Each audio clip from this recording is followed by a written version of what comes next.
नमस्कार, आप देख रहे हैं आर हिंदुस्तान न्यूज। आनंद सक्सेना के साथ कानपुर नगर से संवाददाता अमित मिश्रा की रिपोर्ट।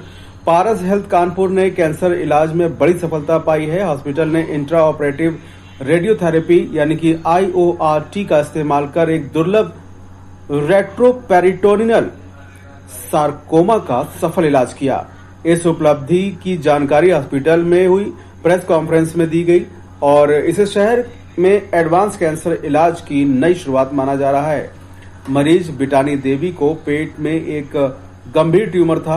यह ट्यूमर जरूरी अंगों के पास होने के कारण बहुत खतरनाक था। इसके इलाज के लिए एक्सपर्ट सर्जरी और सटीक रेडिएशन थेरेपी को मिलाकर मल्टी डिसिप्लिनरी टीम ने काम किया। डॉक्टर सत्यम श्रीवास्तव, एसोसिएट डायरेक्टर यूरोलॉजी, ने बताया कि इस केस की सबसे बड़ी मुश्किल ट्यूमर की जगह थी, क्योंकि यह ट्यूमर जरूरी खून की नसों और अंगों के बीच में था। चुनौती सिर्फ ट्यूमर निकालने की नहीं थी, बल्कि इसे ऐसे निकालना था कि जरूरी अंगों को कोई नुकसान न हो।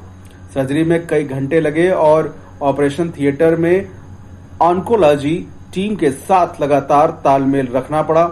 डॉक्टर के अनुसार यही मजबूत टीम वर्क इस सफलता की असली वजह बना। डॉक्टर कुश पाठक, सीनियर कंसल्टेंट सर्जिकल ऑन्कोलॉजी, ने कहा कि रेट्रोपेरिटोनियल सार्कोमा अक्सर दोबारा हो जाता है, इसलिए केवल सर्जरी से ये ठीक नहीं होता। इस केस में सर्जरी के साथ इंट्रा ऑपरेटिव रेडियोथेरेपी करके ऑपरेशन के दौरान ही ट्यूमर वाली जगह को सीधा और सटीक तरीके से इलाज कर पाए। इस तरह का इलाज मरीजों के लिए ज्यादा असरदार होता है, क्योंकि इससे न सिर्फ ट्यूमर निकलता है बल्कि उसके दोबारा होने का खतरा भी कम हो जाता है। भारत और दुनिया भर में सॉफ्ट टिश्यू सार्कोमा होना बहुत ही दुर्लभ है और ये सभी वयस्क कैंसर के सिर्फ 1 से 2% मामले ही आते हैं। ऐसे मामले होते हैं। इनमें से रेट्रोपेरिटोनियल सार्कोमा यानी कि RPS लगभग 12 से 15% सॉफ्ट टिश्यू सार्कोमा और करीब 0.15% सभी कैंसर में होता है। ये ट्यूमर शरीर के अंदर गहराई में होते हैं, इसलिए अक्सर से देर से पता चलते हैं और सिर्फ सर्जरी से इन्हें नियंत्रित करना मुश्किल हो जाता है।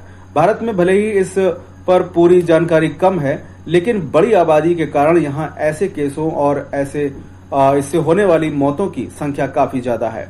अच्छी बात यह है कि अब भारत के बड़े cancer centres multi disciplinary team से इलाज कर रहे हैं और RPS जैसे दुर्लभ ट्यूमर्स के लिए एक समान गाइडलाइन बनाने की कोशिश कर रहे हैं, जिससे मरीजों के लिए नतीजे और बेहतर हो रहे हैं। Doctor SK Sharma, director radiation oncology, ने कहा कि IORT कानपुर जैसे शहरों में इतनी ज्यादा एडवांस तकनीक पहले आसानी से उपलब्ध नहीं थी। वहां कैंसर इलाज में एक बड़ी उपलब्धि है। सर्जरी के दौरान ही रेडिएशन देने से मरीजों को बार बार अलग से सेशन नहीं करवाने पड़ते और आसपास के स्वस्थ टिश्यू भी सुरक्षित रहते हैं। यह तरीका न सिर्फ इलाज के नतीजे बेहतर बनाता है, बल्कि मरीज की रिकवरी भी तेज करता है, जिससे मरीज और उनके परिवार को असली फर्क महसूस होता है। ये उपलब्धि पारस हेल्थ कानपुर के इस प्रतिबद्धता को दिखाती है कि वह नए इनोवेशन और टीम वर्क के जरिए क्षेत्र में एडवांस और मरीज केंद्रित कैंसर इलाज लाने के लिए लगातार काम कर रहा है। इतने जटिल केस में IORT का सफल इस्तेमाल करके हॉस्पिटल ने आक्रामक कैंसर के इलाज में नया स्टैंडर्ड स्थापित किया है और साथ ही मरीज की जीवन की गुणवत्ता को भी सुरक्षित रखा है। अपने बढ़ते ऑन्कोलॉजी प्रोग्राम और लगातार बढ़ती विशेषज्ञता के साथ पारस हेल्थ कानपुर क्षेत्र में कैंसर इलाज का अहम केंद्र बन रहा है। यहाँ मरीजों को एडवांस इलाज, बेहतर नतीजे और गंभीर बीमारियों के लिए नई उम्मीद मिल रही है। फिलहाल आप सुरक्षित रहिए, जुड़े रहिए आर हिंदुस्तान से। नमस्कार। और मेरी टीम जो है डॉक्टर कुश पाठक और डॉक्टर सत्यम श्रीवास्तव। अब आप इस चीज को इम्पोर्टेंस दीजिए कि ट्यूमर आपके बारे में पता लग गया, बीमारी को पता लग गया। अगर ये अच्छी सर्जरी नहीं कर सकते हैं तो मैं रेडियोथेरेपी भी नहीं दे सकता। So I need to have the expertise of my surgeons so that कि वो मेरे तक पेशेंट को पहुंचा सके। Okay, and then we need to have the infrastructure in the hospital. जो आप ग्रीन कॉरिडोर बता रहे हैं, उसके साथ साथ में मेरे पास में ऐसा इक्विपमेंट होना चाहिए जो कि ये इंट्रा ऑपरेटिव रेडियोथेरेपी दे सके। तो हमारे पास में पारस हॉस्पिटल के अंदर लीनियर एक्सेलेरेटर है जिसका नाम है true beam with high definition MLC with electrons, जो कि इमेज गाइडेड रेडियोथेरेपी और इलेक्ट्रॉन थेरेपी दोनों कंबाइन कर करके हमने इस पेशेंट को एक फ्रैक्शन रेडियोथेरेपी दिया, जो कि 5 फ्रैक्शन 25 दिन की रेडियोथेरेपी के बराबर था। जो डॉक्टर सत्यम ने अभी कहा कि पेशेंट को ग्रीन कॉरिडोर से हम लेकर के गए, इन्होंने थोड़ा सा चीजें अभी अपनी तरफ से कम रखी, इन्होंने ही वहां पर लीनियर एक्सेलेरेटर रूम के अंदर बेहोशी के अंदर ही मुझे रिट्रैक्टर्स की भी मदद करी, ताकि उन रिट्रैक्टर से मेरे जो नॉर्मल भाग हैं, stomach, spleen, intestine and opposite side kidney और लिवर, इन सबको इन्होंने लीनियर एक्सेलेरेटर के अंदर रिट्रैक्टर के द्वारा दूर रखा। तब हमने इलेक्ट्रॉन थेरेपी से उनको 3 मिनट के अंदर इंट्रा ऑपरेटिव रेडियोथेरेपी दी। पूरी टीम वहां कैलकुलेटेड थी और प्रिसीजन ट्रीटमेंट देने के बाद में पेशेंट को हमने फिर वापस ऑपरेशन थिएटर में ग्रीन कॉरिडोर से शिफ्ट किया और उसके बाद में पेशेंट का ट्रीटमेंट खत्म, सर्जरी के खत्म होने के बाद में पेशेंट को डिस्चार्ज किया और अब पेशेंट जो है हमारे पास में 7 दिन बाद फॉलोअप में आया और 1 महीने के बाद फॉलोअप में आया, जो कि हमारे पास में बैठा है।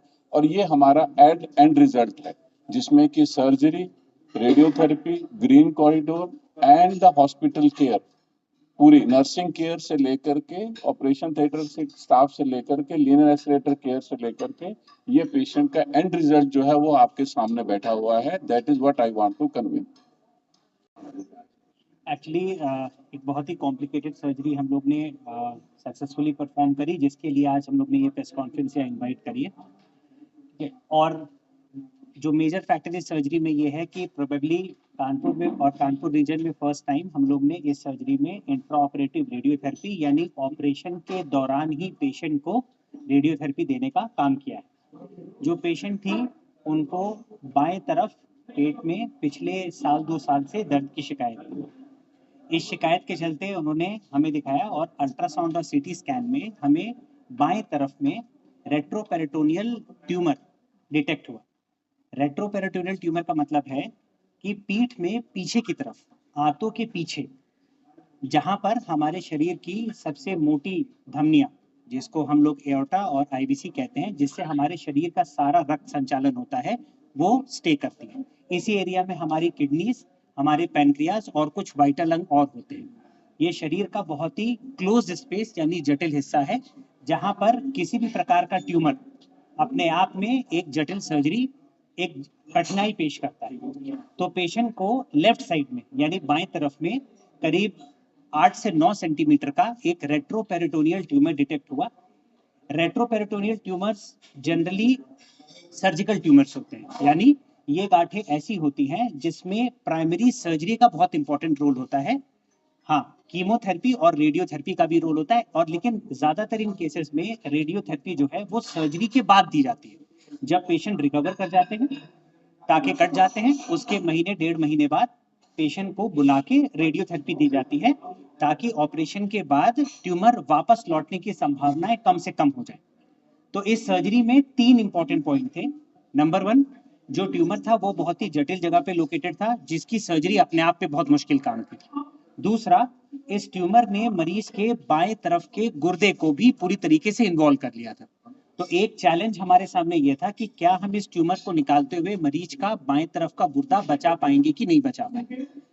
और तीसरी सबसे इंपॉर्टेंट बात जो हमने फर्स्ट टाइम जो आइडिया कंसीव किया वो ये कि इस पर्टिकुलर ट्यूमर में ऑपरेशन में ट्यूमर निकालने के बाद हम ऑपरेशन थिएटर में ही या हॉस्पिटल में ही ऐसी व्यवस्था करें कि पेशेंट को ऑपरेशन के तुरंत, सर्जरी के तुरंत बाद ही रेडियोथेरेपी दी जा सके। ठीक है, तो हमने जो हमारी सर्जिकल टीम थी, जिसमें जो लीड में थे वो थे सर्जिकल ऑन्कोलॉजिस्ट डॉक्टर कुश पाठक, जिनके पास ये पेशेंट थी, जिन्होंने पूरी प्लानिंग करी और जिन्होंने फर्स्ट टाइम ये आइडिया कंसीव किया कि हम लोग ऑपरेशन के दौरान ही पेशेंट को रेडियोथेरेपी दें। सर्जरी में मैं उनका सहायक था, डॉक्टर सत्यम श्रीवास्तव, जिन्होंने, जो यूरोलॉजिस्ट हैं और यूरो ऑन्कोलॉजिस्ट है, जिन्होंने ट्यूमर की सर्जरी और किडनी को प्रिजर्व करने की कोशिश करी। और सबसे इंपॉर्टेंट पार्ट इसमें यह था कि रेडियोथेरेपी विभाग से हम लोग एक कोऑर्डिनेशन करें और रेडियोथेरेपी ऑपरेशन के दौरान ही देने का प्रबंध करें।